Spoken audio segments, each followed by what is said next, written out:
being, distributed and people are using the data for different purposes, it requires us to be able to provide that proper access to the data. So one of the strategies that we've taken is really education on how to use the OneDrive and the data storage, file storage at that level. And we've been quite successful for that one, I have to say. The accelerator of that was pandemic, because people were, trying to remotely access things. And that was basically creating the opportunity to make sure everybody gets on that.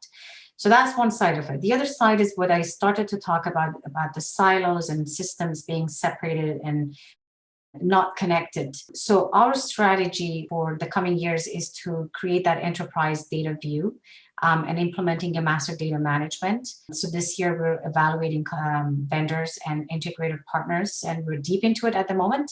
And our vision is to create that 360 view at major entities that we have. That could be property, listings, and it could be customer and everything related to that. So that's where, we're focusing to fix the issue from the root, not just try to integrate the systems, but actually allow some of that distribution and try to federate the data in a way that we can use it for better insights and analytics for the purpose of the business needs. We may say, hey, we just make pizzas. But if you think about it, it's a very, very competitive industry. And when we look at data, we are looking at touch points for our customers. And when we looked at the different areas of data, what we can do, especially the engagement from our marketing endpoints, how we make decisions internally to focus on certain areas of our business, especially in the menu. What do we do? So what we have done about a year and a half ago, we end up rewriting our entire code into GCP, and all of our entire e-commerce platform is there.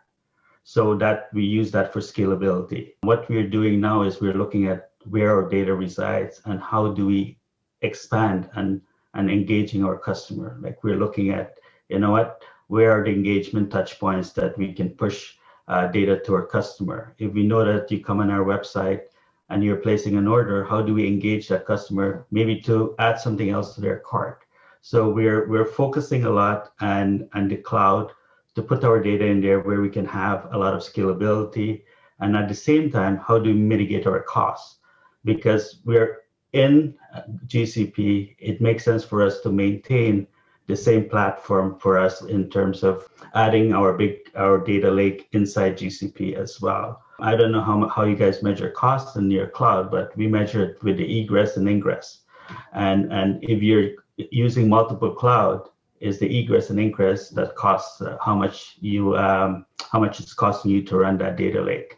So we are making sure we're putting all our eggs in one basket on the cloud side, but at the same time, we're mitigating our risk by having a regionalization within Google Cloud. So that's where we're focusing on today. A lot has to do with our strategy and positioning and using the data points to focus on our customers. Across our industry, if we think about table stakes for technology, they used to be infrastructure availability, network availability. On the go forward, it will be, where's my data, right? It's not that, oh, that's great, it's there, you just blew my mind. It's going to be, that's table stakes. That's got me thinking about, okay, well, how do we architect our back end so it's easy to add to our data set? Right? How do we structure our backend so it's easy to ingest that information and have access to it and have timely access to it? One of the biggest challenges that we have right now is that OT space, because when you have a meter that is taking sub-second information and you have thousands and thousands, tens of thousands, hundreds of thousands meters, well, now it's creating a ton of data at the source that then needs to come into some lake or warehouse or whatever you want to call it to be ingested. And there's considerations around that. Well, who owns that data? How do you move that data seamlessly? Because there's a lot of it, but also what is the framework in which you are structuring all of that information? For us, 100 and let's call it 50 facilities across North America, if you don't have that structure, how are you going to leverage that information and look at your assets across 150 facilities in a meaningful and timely way? So I think for us, those are the key considerations. How it's stored and all that, I think that becomes trivial. I think these are the things that we need to think about more strategically and long term so that we can continue to provide that service. We're wanting to start looking at a lot of unstructured data. We're going to want to start mining a lot of the really valuable information lines, which is in those narrative notes. So, trying to get into natural language processing and those sorts of things to be able to unleash a lot of the data that's kind of till now really been hidden unless you're willing to go in and do chart reviews and those sorts of things. So I think that's a real driving force for us. The other piece is that we're started to embark down the road of Ontario health teams, which is really about trying to integrate care amongst the care trajectory. So primary care, acute care, long-term care, mental health services, outpatients, all of those sorts of things, which means we're going to be bringing in a lot of different data. Right now, we've made the jump to the cloud. So we're probably the only one within our sort of circle, within our OHT, that has sort of the foundational infrastructure to be able to support that integration of data and be able to harness that and provide insights. I'd like to talk about kind of the nuance side of all of that additional data. I think it draws lines from Marvin, talking about hundreds of thousands of meters out there at the edge. Paul, your cybersecurity telemetry across hundreds of thousands of devices. And Sean, obviously remote tools and telecom. The nuance side to data storage today is actually around throughput. And if you look at each one of those, there's actually a law in networking, if I put that hat on, that talks about Metcalfe's law. The number of devices in a system is actually exponential in terms of the number of connections that they're going to make. And as you look to bring all that data back to a central location to do analytics going forward, you're going to quickly max out the number of connections on very costly firewalls.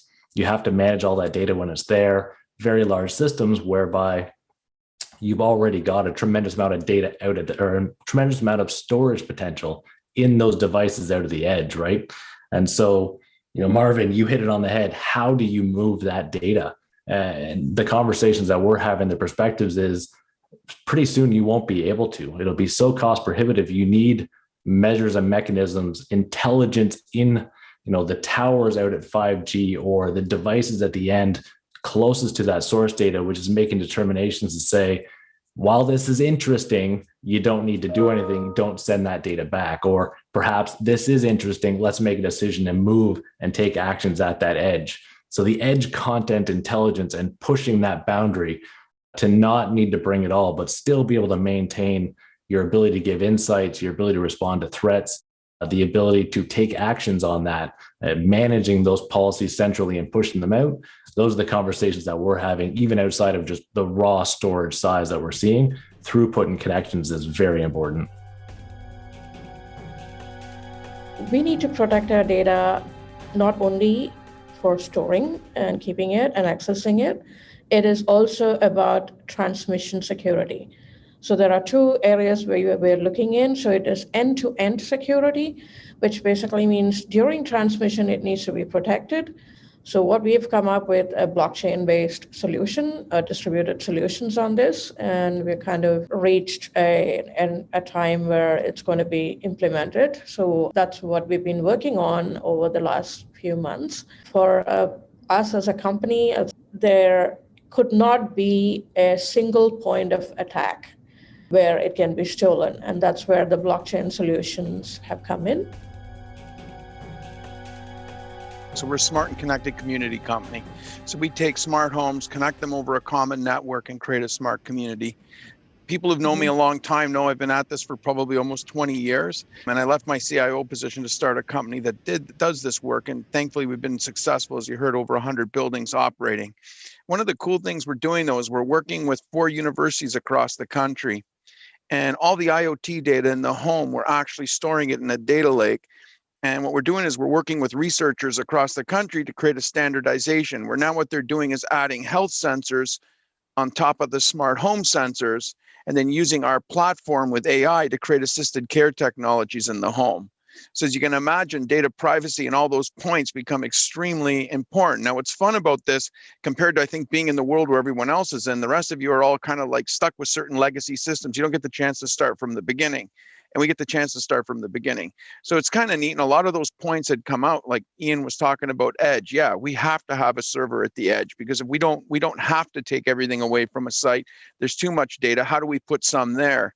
But the fun part of this is now to have PhDs across the country decide how to store data and how to make it secure. So that part of it's kind of neat to watch what's happening, is where everything's being stored ID based. So it doesn't mean anything. And then someone has the actual ability to unlock and see what the ID actually means. So there's a lot of interesting things to see in how the architecture is being done to allow this to happen. And this is really going back to, and anyone who's been around long enough is, have heard the concept privacy by design. And it's much easier to do this stuff when you start at the beginning and build out. And so those, some of the principles of things that we're seeing are those, which is it's ID based. Developing a common standard across 4 universities is a challenge as well. How do we all agree to it? How do we put everything into one spot? And then some of the other common principles that we know are important is like, don't store something you don't need, destroy it when you no longer need it.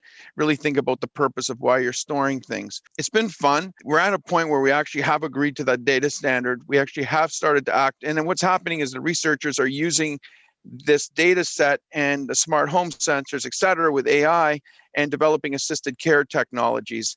Then our company is contracted in 28,000 homes. We can take something they develop and actually trial it in a real environment. And if people like it after trialing it, we can commercialize it. One of the major things what we did was leveraging and building an information security framework. And while we did that, many of the risks that we identified, which were operational and were going to help kind of the transition to the bridge for the future of LawPro, we identified that from a sustainability standpoint, we needed to refresh the entire data center, essentially replace. There was no opportunity for modifying it in any shape or form or doing those upgrades. So we not only did the entire backup solution and modernized that, we actually did ransomware protection as well, which is encrypted backups. And we actually then ended up defining an RTO, RPO for the ransomware piece itself. So we essentially said ransomware, RTO, RPO, and then disaster recovery, RTO, RPO. And we have kind of built our security plan around that as well. So I would say essentially in summary, kind of took a multi-layered approach. We've fixed the foundation. Now we're working on looking at compliance, the data classification matrix, the IT risk. And then I guess I would say is in the future with this, with respect to the ever-changing cyber landscape, we will look at implementing DLP and CASB solutions as well. So therefore constantly looking at data in transit and data at rest to be secured at all times.